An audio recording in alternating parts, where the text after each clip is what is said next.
What are the emotions like for you as you get closer to the big day? It's, I think it's indescribable, Joe. I haven't even really come to grips with it. I've known since March when Rick Walls told me. And I periodically think about it, and I think about what the heck am I going to say when I get up to speak, because I don't normally write a speech. I just wing it. Just the furthest thing from my mind, and I would be less than honest if I didn't say that periodically I thought about it.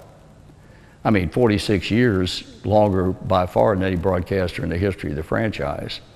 But I never dwelled on it, and had it never happened, it would have been fine with me, you know, because I understood. But now that it's become a reality, and I'm the only non-player in the bunch, you know, it's just it's the biggest thing that's ever happened to me. It's bigger than the broadcaster's wing of the Hall of Fame in Cooperstown. It's bigger than all of that. And so it's going to really be special for me and my family and my friends, and I'm looking forward to it. Bigger than the Hall of Fame. I think people would be surprised to hear that. And I'll tell you why. And I'm not in any shape or form putting down being in the broadcaster's wing. That's the epitome of, in a general sort of way, about a broadcaster's career. But it's always been more important for me, for people in Cincinnati, Ohio, to know who I am than somebody in San Bernardino, California. That's a national deal. Had I not been taken in by the people in this town when I replaced Al Michaels in 1974, this would never have happened. Their acceptance was the foundation for everything that's happened to me. And so that's the reason why it's special. And I'm going to be the third guy to say it that has a statue out there.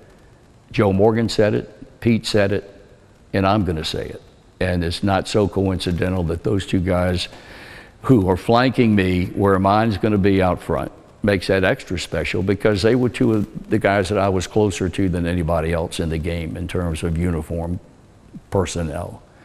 So yeah, it's the biggest thing that could possibly happen to me. And like my wife Amanda said, this is the thing that's going to cap off your career once and for all. This is where you put a period at the end of the sentence when this thing takes place on Saturday. 46 years, you mentioned that the fans of Cincinnati welcomed you, brought you in. Correct. That's not an easy thing to do when you're a newcomer to a city. What was it about you? A newcomer in this city? In this city. You're not kidding. What do you think it was about you that connected so well with the fans here in Cincinnati? That's a great question. I don't know. I think that a lot of it had to do with the relationship that was so transparent between Joe and me, Nuxall. I think people knew that we genuinely loved each other. And you know, Joe's a favorite son. He was a favorite son, born and raised in Hamilton, and I think that had a lot to do with it. And also another thing, so many guys will go to a city to work in my business as a play-by-play guy, and when the season ends, they leave and go somewhere else, and then they come back the following spring. I think that the people in this town, if they know you live here, certainly you're going to be here during the summer months because you broadcast in Reds baseball. But we want to see you at Kroger when there's 1.5 feet of snow on the ground and it's cold and it's overcast and the sun never shines. This is when they want to see you. And I stayed here. I didn't go anywhere because I was a firm believer in if you think of enough town to work in it, then you better think of enough town to live in it 12 months a year. And I did that. And I think that had a lot to do with it. This is the most provincial city in the history of the world. When they decide that they like you, or if you have the misfortune of them deciding that they don't like you, that's the way these folks are. And you know, all the things that I heard about Cincinnati, and I found myself falling right into it. I ran into somebody yesterday that was from Cincinnati, and the first question out of my mouth, spoken like a true Cincinnatian, where'd you go to high school? And that's the way they are here, and I love that. I came here and I'd say something and somebody would say, please? I said, please what? You know what I'm talking about? Of course. Okay, see, I fell into every bit of that, and I'm proud of it. I'm proud of it, because there can't be a better place in the world to live than this town right here. I ran into that when I went away to college. Being from here, went to college in the Northeast, and I would say please all the time. They said, what? Why? Thank you. That's true. Let's talk about the statue itself. Okay. Okay. How much input did you have in the likeness of the actual statue? I don't think I had very much. The key, and I'm not going to tell you the answer to it because people will see. First question out of Tom Sachia's mouth was, the sculpture, with hair or without hair? And you're not going to give me the answer. I'm giving anybody the answer. The only one that knows is Amanda. She's the only one that knows. But you did give him an answer. Oh, without a doubt. Without a doubt. To begin with, he's a perfectionist. I never dreamed, if somebody had said to me, explain the process, or what you think is a process, I couldn't have even come into close. It is so precise with Tom and with the guy who owns the foundry here in town, John Klein, who's a genius in his own right. But I think we spent 3 or 4 sessions with Tom Sachia, and Amanda went every one of them with me, where I'd spend 2 hours or more with him. We started in the radio booth, and then I went to his studio, and he would do things like measure from one eye to the other, or measure the distance between your nose and your upper lip, and things like that you would never, your hands, because my hands are going to be visible. The process is incredible. But in terms of, he would show me a wax of my head and ask me, it's fine. The coolest thing is, and I throw this out there for the fans to look for, not only on mine, but on all the existing sculptures, he gives you the opportunity, Tom does, as he refers to them as Easter eggs. And I said, what does that mean? He said, they are little things that you tell me you want on the bronze that people can look for, things that mean something to you. And so I gave him 10 of them. And I saw an early thing of my head, bust of my head, and I could see where he put some. And they're not only on mine, but they're on Rose's and Benjamin's and Morgan's and Perez's. And most of mine are about family. And I can tell them that. They can look for those things. But you haven't seen it. No, I have not seen it. You don't want to see it. No, because when I went to the foundry and saw John's people pouring, they do this thing in sections. They'll do your bust, they'll do your arms, they'll do your head, and they do it in sections. And then they put it all together. I told them I wanted to go to the foundry because I wanted to see what the process was, but I didn't want to see anything, and I didn't. And when they unveiled that baby on Saturday, I want to see it for the first time, just like everybody else does. You think you'll be emotional? Very much, yeah. I've learned that the older I get, the easier it is for me to cry. I could never do that in the old days. I didn't think it was macho enough. I don't feel that way now. And I think it all has to do with reaching a point in your life where you realize your own mortality. When you're 30 or 35 or 40, you're going to live forever. Passing away that is not even in your vocabulary. The older you get, if anybody says to me, I don't care how healthy they are, that they don't periodically think about it, they're not telling the truth. I'm lucky because I have great health. But along with realizing your mortality is the realization that people that you relate to are very important to you. And so I think it's important to tell people that you love them, man or woman, it makes no difference. And so that will all come into play, I'm sure. I'm sure I will shed a tear, and I'm proud enough to realize that after 1 million years, I realize that man crying is the most macho thing you can do. That's why one of the many things that I admired about Joe, I used to kid him. I'd say, you can cry at store openings, the sun coming up. You can cry at anything. The night Johnny Bench hit a home run on Johnny Bench night, he broke down and cried. And I thought, I could never do that. Oh yeah, I can. I can do it now easy. You're going to be facing some of the guys that you're so close with. Yes. Tony Perez, Joe Morgan, Pete Rose. Does that add Johnny anything Bench. to it? That the fact that your statue is going to be facing right out towards those guys? Yes. Yeah, it's because, you know, that I was fortunate to come a year before they did it all, you know. And there are people that argue with Blue will tell you that's the greatest team in the history of baseball. It had no weakness, had a great manager, had a great coaching staff, had Hall of Fame players. So it made a lot of difference the way my career went. And I'll say till the day I die, I went into the broadcasters wing of the Hall of Fame, it's hard to believe it was 25 years ago, in 2000. I was the second youngest broadcaster to go in. And 25 years later, I'm still the second youngest. Ben Scully was the youngest, I was second youngest. The fact that I was associated with that team in 75 and 76 had as much to do with me going in there as any talent that I had that opened eyes on people and elected to put me in there. I mean, I'm not stupid. So yeah, you know, I've maintained friendships up until Joe died, Morgan, and when Pete died.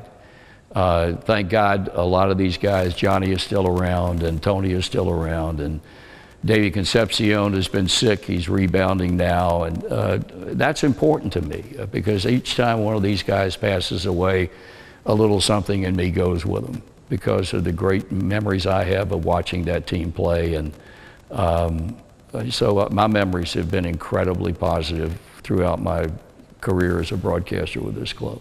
I want to read an excerpt that the Reds put out when they made this announcement in the press release.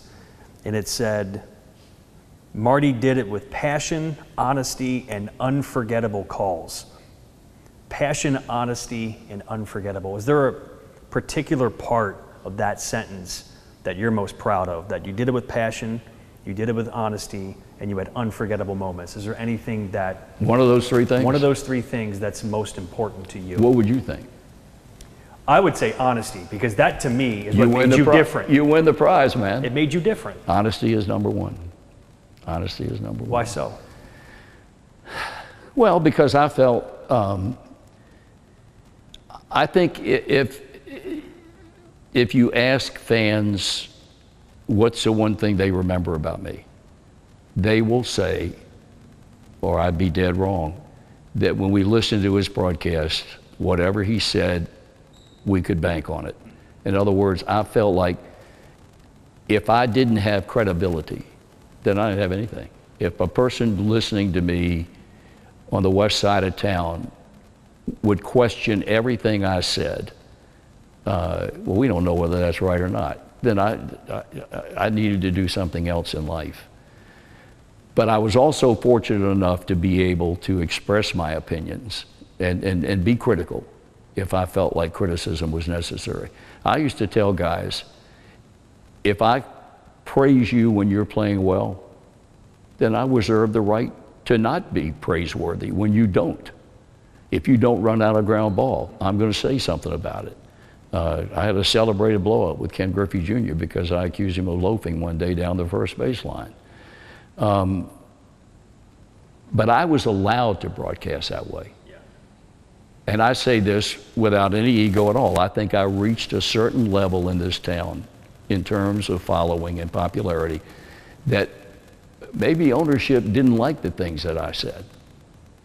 But I had reached a point in my career that was really not a whole lot they could do about it. And it's not that way with guys today. My business has changed a lot, and it was time for me to go when I did. But I was fortunate, and because of the fact that I could do that, I had credibility. And so that would be number one. And I appreciate you saying that, because if you feel that way, I'm sure other people felt the same way. I did have a passion for my job. Nobody loved it like I did. And I was absolutely blessed to have some great moments in the history of this, certainly some of the biggest moments in the history of this franchise and some of the biggest moments in baseball history. And I was on the mic when they happened. Do you miss it? Not one time. Never missed it from the time I walked out. That's a wonderful thing to say. It is, and people have misunderstood what I've said when I've said that. People say, well, you didn't love it like you claimed. No, on the contrary, I did. But I view my whole life as like a book, and that was a chapter in my life that I turned the page on. The other part of that is that I'm not going to come down here and hang out, and I'm not going to be up at the press level and hanging out and be in the radio booth and hanging out. I've not been back in the radio booth at all, period, not once. And Brantley, God bless him, has asked me a million times, just come out and just hang around. I said, nope, I'm not doing that, because the last thing I need is to hear somebody say, you know what, he retired 6 years ago. Stay the hell away from there. You're not doing that anymore. I would be devastated if I did that. I see maybe 5 or 6 games a year. I watch them religiously on television if I'm home, and because I feel like I need to keep up with it and know what's going on. But nobody had a better job in a better town with a better organization than I did. And of all the places I could have gone, I couldn't have been happier anywhere else. This city means more to me than the job I had, because I had plenty of opportunities to leave here, and every one of them without exception was to bigger markets: Chicago, New York, San Francisco, Boston. I came that close to going to the Red Sox in 1981. You told me about that. I did. It came real close. But at the end of the day, when I started to weigh the pros and the cons, nothing outweighed leaving here, some other city. So the city is the biggest single factor in the fact that I was around here for 46 years, because I love this town like nobody's business. There may be people that love it as much, there ain't nobody that loves it more than I do.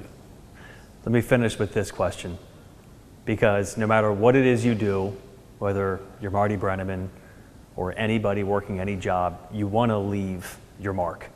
You want people to remember you.